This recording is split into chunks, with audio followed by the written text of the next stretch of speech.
दुचाकीवरून जाणाऱ्या महिलेच्या गळ्यातील डायमंडचे 7 पेंडल असलेले सोन्याचे मंगळसूत्र मोटरसायकलवर आलेल्या दोघांनी हिसका मारून तोडून पळवून नेले।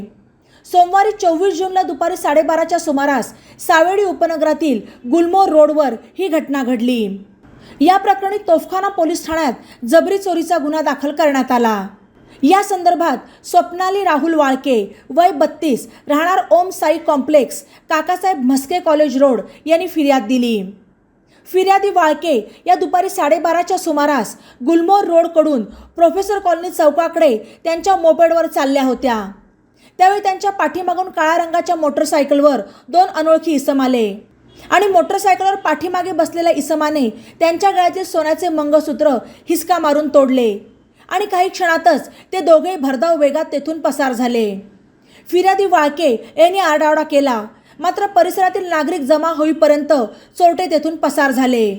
या फिर्यादीवरून पोलिसांनी अज्ञात चोरट्यांच्या विरोधात भारतीय दंडविधान कलम 392 प्रमाणे गुन्हा दाखल केला। ई नवा मराठा यूट्यूब चॅनलला सबस्क्राईब करा आणि बेल आयकॉनवर प्रेस करा।